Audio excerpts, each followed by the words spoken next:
علی بھی سوال ہے، جوڑے آسمانوں پر بنتے ہیں، اس سے متعلق قرآن و حدیث کی کیا تعلیمات ہیں؟ دیکھیں جی، جوڑے آسمانوں پہ بننے کا صرف ایشو نہیں ہے، بلکہ سب کچھ ہی آسمانوں پہ ہی ہو رہا ہے۔ تقدیر کے اندر تو اللہ تعالیٰ نے اپنے ڈیوائن وزڈم سے چیزیں لکھ دی ہوئی ہیں، ٹھیک، البتہ ظاہر ہے کہ اس کی ایگزیکیوشن دنیا میں ہوتی ہے، لیکن اس کا یہ مطلب نہیں ہے کہ آپ نے جو ہے وہ دنیاوی طور پہ نہیں چیزوں کو دیکھنا۔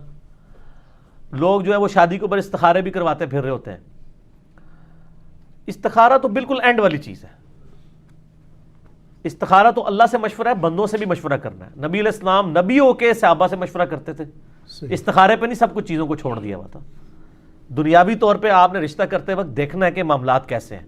وہ مسلم شریف میں 4 چیزیں بتائی گئی ہیں کہ عورت سے 4 وجہ کی وجہ سے لوگ شادی کرتے ہیں: اس کی خوبصورتی کی وجہ سے، اس کی مال کی وجہ سے، اس کی حسب و نسب کی وجہ سے، اس کی دینداری کی وجہ سے۔ پھر آپ نے فرمایا کہ اللہ کے بندو دینداری کو دیکھا کرو، ٹھیک ہو گیا؟ تو ان چیزوں کو دیکھنا چاہیے۔ باقی اگر کسی کی قسمت میں کوئی مسئلہ لکھا ہے تو وہ تو آپ دیکھ لیں۔ حضرت نوح علیہ السلام اور لوط علیہ السلام 2 پیغمبر ہیں، سورہ تحریم کا آخری رکوع پڑھ کے دیکھ لیں، ان کی بیویاں بھی کافرہ نکلی ہیں۔ وہ ایک علیحدہ معاملہ ہے، اپنی طرف سے کوشش کریں۔ باقی تقدیر میں جو کچھ لکھا ہے وہ اللہ نے اپنے علم سے لکھا ہوا ہے، مستقبل میں ہونے والا، نہ کہ ہمیں اس تقدیر کا پابند کیا ہوا ہے، بلکہ جو کچھ ہونا تھا وہ اللہ کے علم میں پہلے سے تھا، نہ یہ کہ اس نے پابند کیا کہ ہم یہ کریں۔ جی، البتہ جب ہو جائے نا، پھر آپ یہ کہہ سکتے ہیں کہ میری نصیب میں یہ لکھا تھا۔ ایک بندہ پیپر دینے کے لیے اسکول ہی نہیں جاتا اور فیل ہو جاتا ہے، پھر کہ جی میری قسمت میں ہی لکھا تھا۔ وہ تو خود ہی نہیں گیا، خالی پیپر دیا ہے، فیل آیا ہے، ٹھیک ہے؟ تو قسمت میں یہ لکھا تھا کہ اگر خالی پیپر دے گا تو فیل ہی ہوئے گا، اور اگر پڑھایا دے گا تو پاس ہو جائے گا۔ یہ بھی لکھا سی قسمت، تو اسی وہ اڈاپٹ کر لیا، ٹھیک ہو گیا؟ باقی دعا کی تو امپورٹنس ہے۔ صحیح مسلم میں حدیث ہے، جو شخص یہ چاہے کہ اس کی عمر دراز کر دی جائے اور اس کے رزق میں برکت ہو تو وہ اپنے رشتہ داروں سے صلہ رحمی کرے۔ رشتہ داروں کے ساتھ اس نے سلوک کرنے سے آپ کی دولت بھی بڑھتی ہے اور عمر بھی۔ اور رشتہ داروں میں پہلے نمبر پہ ماں باپ، بیوی، بچے اور بہن بھائی ہیں، باقی بعد میں۔ لوگ رشتہ داروں سے فوراً سمجھتے ہیں کزنز، اور بہن بھائیوں کو چھوڑ دیتے ہیں، ماں باپ کو چھوڑ دیتے ہیں، بیوی بچوں کو چھوڑ دیتے ہیں۔ تو بخاری اور مسلم دونوں میں یہ حدیث ہے کہ جس شخص کی یہ خواہش ہو کہ اس کے رزق میں برکت ہو اور عمر میں برکت ہو جائے، وہ اپنے رشتہ داروں کے ساتھ اس نے سلوک کرے۔ ظاہر ہے اس نے سلوک یہ ہے کہ آپ نے اخلاقی طور پہ بھی اور مالی مدد بھی ان کی کرنی ہے، ٹھیک۔ تو اس کا مطلب ہے دعا سے تقدیر بدلتی ہے۔ لیکن یہ بھی تقدیر میں لکھا ہوتا ہے کہ اس کی عمر تو تھی 60 سال، اس نے اپنے بہن بھائیوں کے ساتھ اس نے سلوک کیا، ہم نے اس کو 80 کر دینا ہے۔ اب وہ کرے گا تو ہو جائے گا۔ اب دنیا میں اگر کوئی شخص بسم اللہ پڑھ کے ساکٹ میں 2 انگلیاں دے دے گا تو انشاءاللہ تعالیٰ وہ مر جائے گا۔ فزیکل فنامنا تو چلیں گے نا، ناگہانی آفتیں ٹلتی ہیں دعاؤں سے۔ جو آپ آفت اپنے اوپر خود لائیں گے وہ تو نہیں ٹلے گی۔ آپ بسم اللہ الذی لا یضر پڑھ کے تو کوبرا سانپ کے منہ میں ہاتھ دے دیں تو یہ تو نہیں ہے، ناگہانی آفتیں ٹلیں گی۔ تو تقدیر کا مسئلہ بھی ہے۔ یہاں پہ بھی جوڑوں پہ لوگ کہتے ہیں نہیں میری قسمت میں لکھا ہوا تھا۔ ہاں، جو ہو جائے اس کے بعد آپ کہہ سکتے ہیں، جس طرح بخاری مسلم میں آتے ہیں آدم علیہ السلام نے کہا کہ میری قسمت میں یہ لکھا تھا، تو ظاہر ہے پھر واقعی لکھا ہوا تھا۔ ایک بندے نے بھی غلط کام کیے نہیں اور کہ جی میری قسمت میں لکھا ہے کہ میں کرنا ہے،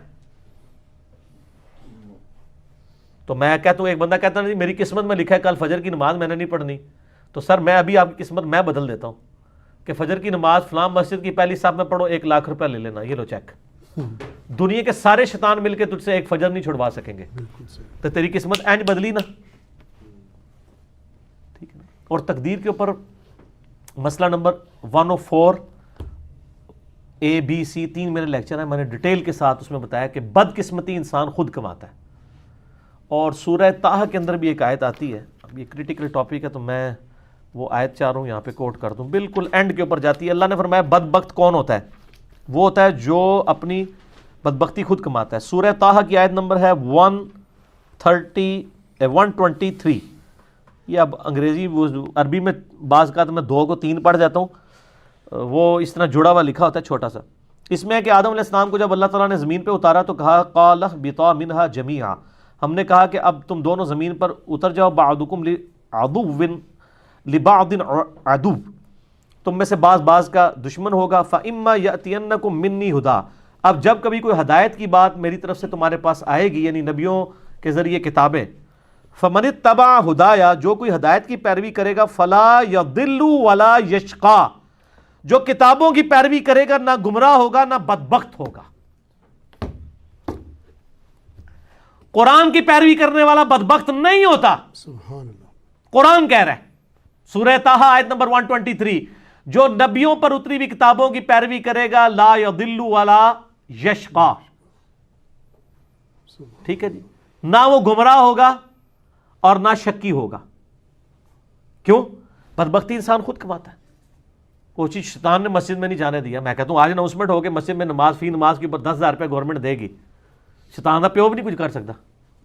اور اس کا سائملٹینیس کنٹراسٹ ہے, اگر ایک نماز چھوڑنے پر اللہ تعالیٰ کی طرف سے دنیا میں ہی عذاب آنا شروع ہو جائے تو کوئی شخص بھی نماز سے غافل نہیں ہوگا. اگر انسان مسجد کی طرف نہ جائے تو اس کے پاؤں پہ اسی وقت فالج گرے تو اگلی نماز کے لیے تو کہے گا یا اللہ ایک بار میری ٹانگیں ٹھیک کر دے, میں پہلے جا کے مسیتی پہ جاؤں گا. تو دنیا کو اللہ نے فزیکل چیزوں کے ساتھ جوڑا ہوا ہے, آخرت چونکہ ادھار ہے, چھپی ہوئی ہے, اس لیے انسان جو ہے اس معاملے میں سستی کر جاتا ہے.